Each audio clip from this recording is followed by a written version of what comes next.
Well, let me just start by saying how overwhelming it is to sit here and look out at all your faces, because you all are right in the thick of it. You know, you all are each day having to maneuver this thing that is our commonality here, and I'm just want to encourage you and applaud you to hang in there, to run the race, to stay hopeful, to encourage one another. My own background was interesting as I was hearing some of what was shown up there about the early melanoma studies back in the 70s, and this is going to really date myself because I was an oncology research nurse doing a lot of that early research in the 70s on cutaneous melanoma and immunotherapy. And because I was working with oncology patients, you know, I had experienced firsthand, you know, that getting that big C diagnosis rocks your world, doesn't it? And never imagined that I would be facing that diagnosis as the caregiver to my ophthalmologist husband. And so I just, you know, wanted to share a little bit about, you know, each one of you in this room has your own story. I mean, every single story is absolutely unique, and I'll share just a little bit about my story, but really share just some of the takeaways as a caregiver that you may be able to relate to, or maybe someone you know might be able to relate to them.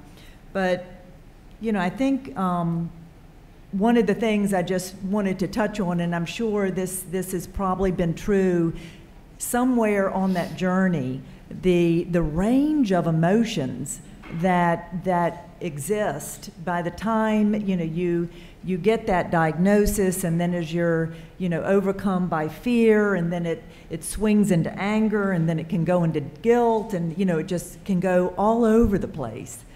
And I think that was so surprising for me because of how, you know, kind of that nursing side of me is sort of pragmatic, and I don't lean toward the emotional readily, but did find that, you know, the whole journey for my husband and I, there was so much emotion that went along, you know, with processing all that was going on. You know, I think there was, you know, for me, there was just outright anger that my husband at 49 years old, you know, he was a chairman of Department of Ophthalmology at Virginia Commonwealth University. Why would, you know, this eye doctor have to get his eye removed and take away the thing that he loved doing, and that was helping other people see? Didn't make sense. A lot of anger that your life is just flipped upside down. You know, it's like, what you can start doing this thing about what did we do to deserve this? Doesn't help to go there. Anger about what this was going to mean to our 3 sons, who were very young at the time, up through like middle school and high school, college. What does this mean to them to have to maneuver this thing that our family was not expecting to be thrust upon us? And then throughout the journey dealing with guilt as the caregiver, you know, am I doing enough? Am I doing the right things? Am I, you know, is there more that I need to be doing to support my sons or my husband, or, you know, the guilt that you're just maybe not there enough? Fear. I mean, how can you get that diagnosis and not have fear kind of thread its ugly head into what you're trying to deal with?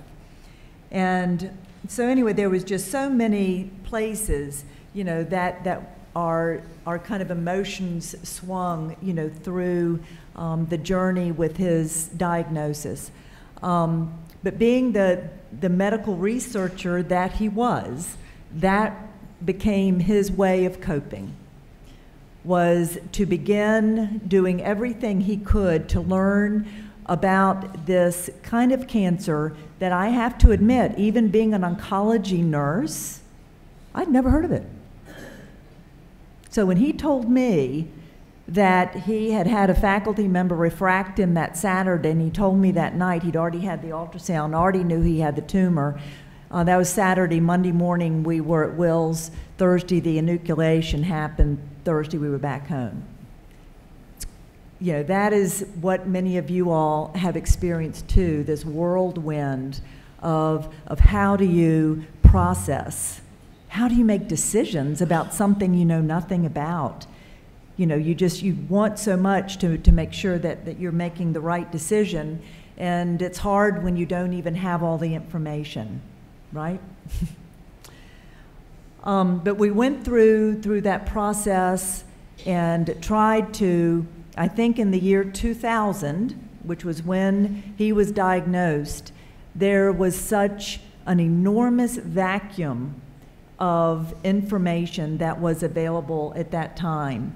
And that really became the impetus and life focus for him, was as a medical researcher, learn whatever he could, transfer that information, and eventually, and my son maybe had said it earlier, I'm sorry I didn't hear the earlier session because I arrived later, but my husband and my son together established the Ocular Melanoma Foundation in 2003 to help provide a way that people could learn, could be less ill-informed about what you're trying to deal with. And in this very rare cancer where people are spread throughout geographical regions without being able to readily connect with somebody else, to just get support, to just have somebody else that can say, I get it. You know, I know what you're going through. And so it is absolutely thrilling to me to sit here and first of all applaud my son for what he has done to really carry on the legacy that his father started. So, Grant, amazing.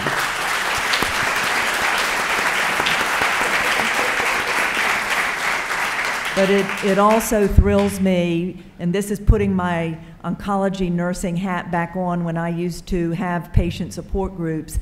I know that's a healthy thing. I know that is good for people to connect and support one another. And just the fact that you all are here today is a healthy thing. That's a health promoting behavior. So I think it's wonderful that you all are here. But I wanted to just speak a little bit about a couple of the things that were true for us. But as I said, every story is so different. But I think as a couple, I just wanted to speak about a few of the things that we had to deal with. And I think one of the first things that we began to deal with and had to throughout his illness was kind of finding that common ground for us as a couple about the need to be private versus the need to share. And I was ready to tell the world. I wanted to, bring on the support. I wanted people, to be able to journey it with us. And he didn't want anybody to know because he, was maintaining his own patients as an ophthalmologist.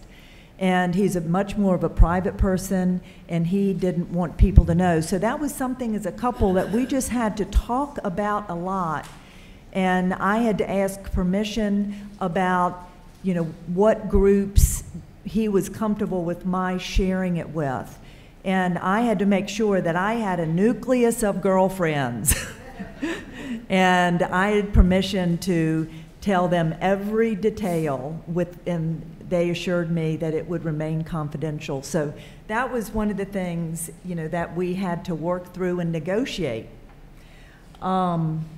The other thing that we struggled with was his strong desire to want everything to appear normal.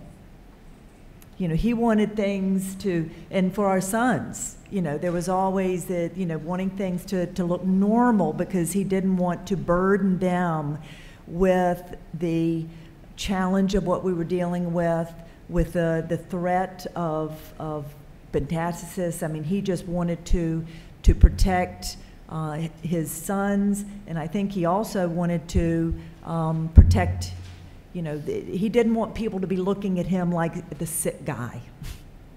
He wanted people to look at him. And I know, with ocular melanoma, it seems to be such a range, because either people don't look sick at all, and they really are, or you can have a great, bit of difficulty with, the cosmesis or something like that. And so then you become very uncomfortable with saying, well, golly, I don't like the way that I'm looking. I know, Bob had a prosthetic eye, and I like what you're saying about, getting the color right. He was obsessed with getting it looking just right. And I remember every time we'd go into a social event, before we'd walk in, he'd have me check his eyes. We had to, do the eye check before he went in anywhere, make sure it was, syncing right. So anyway, the other thing that we had to deal with is, and this is a bit of what I alluded to earlier, was, what do you tell your children? We had a span of 8 years between our sons, and what do you tell them at what ages? And, we found, unfortunately, and I think my sons and I have talked about this in the more recent years, that because we were both in the medical field, we would say things understanding the innuendo, kind of expecting them to get it, and that wasn't happening. So we were assuming that they were understanding more than they were really capable of understanding in the things that we were sharing. I do remember when we were processing in such a brief amount of time that he was going to have the enucleation, had the cancer diagnosis, had the enucleation, and Grant was in college at the time, and we called him long distance trying to, how do you, in a soft way, drop a bomb? And, you could hear Grant's wheels turning, trying to process that his ophthalmologist father was, first of all, being diagnosed with eye cancer, and then he was having to have his eye taken out, and you could hear him just trying to process that. And after this pregnant pause, we hear this, well, that sucks. As only a college student would say what everybody else is thinking. So anyway, that was one of the other challenges that we had. I think the other thing that we had to maneuver, being the caregiver in this couple, was the role changes. It changed a great deal throughout the 5 years that he went through the battle with OM. And communication is essential. I mean, I'm sure you all have experienced that. I mean, communication, if there are financial changes or job changes or energy level changes, and it can change from day to day, and the importance of having open, honest, clear communication so that you can help, kind of maneuver the adjustments that have to be made. So that was very important for us. The other thing that we both did, my husband did independently, was see his own counselor to help walk through, and I have a feeling that became a safe place for him to talk about things that he maybe was fearful of talking to me about because he was protecting me. I had, as a caregiver, to release that and know that there were things that he was processing and dealing with that to this day I don't fully know all that he was probably dealing with that counselor. But we also found a counselor through our church that we went to together to help us figure out how to walk through this strange and uncertain journey together. For me as a caregiver, it became vitally important to make sure that I was taking care of myself, because I could not give to him what he needed if I wasn't taking care of myself. So caregivers, I would encourage you to think in a real intentional way.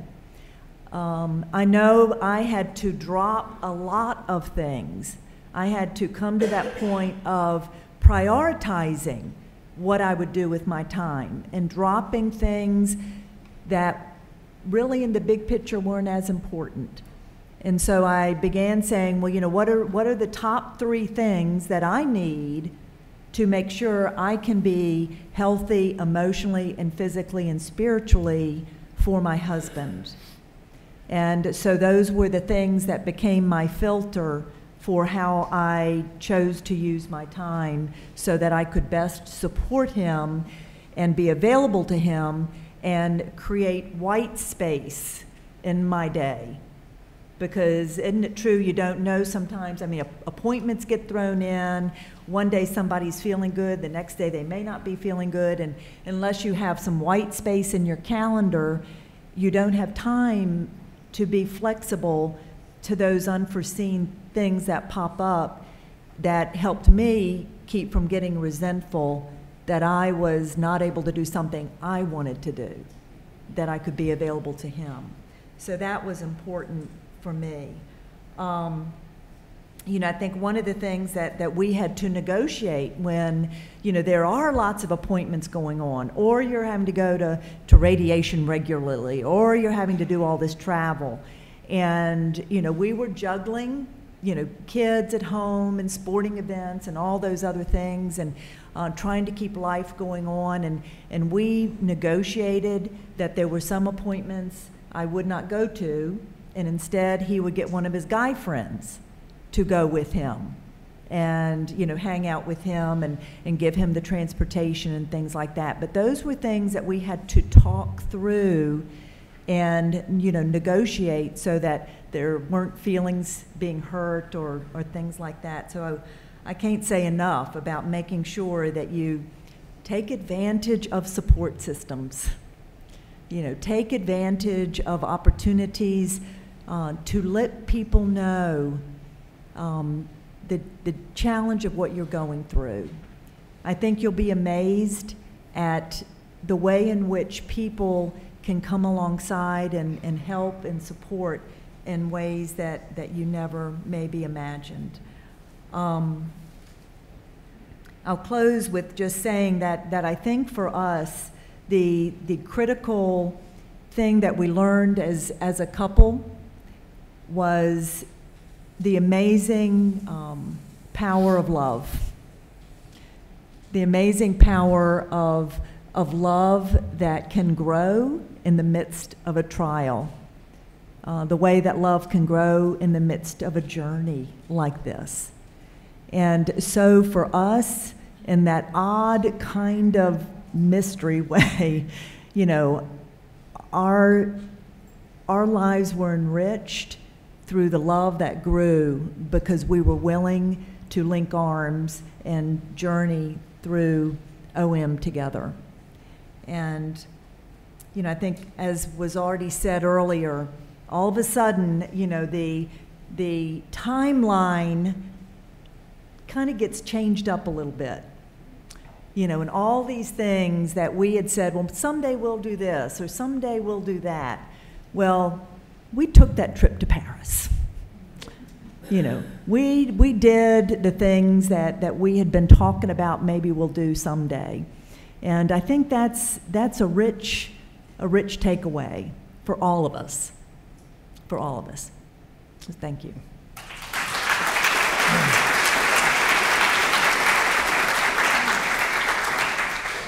You know, I don't know why I let you go first, because every year she totally put dents in my armor, and yeah, thank you. But it always reminds me of other things I tend to forget about. You know, it's been such a long journey for Sue and I. I've kind of lost timelines, and I've kind of forget all the things that were done. Obviously, Jan's family and Grant, we've got some very parallel adventures in there, and and it's interesting to be reminded. So just to introduce myself, my name is Mike Lescure, and I'm the husband of and caregiver of Suzanne Lescure back there, who is, yes, who is the, she's amazing. So I'm super survivor, so if you called that, I don't know if we like the word survivor, but anyway, she's my partner in life, so we've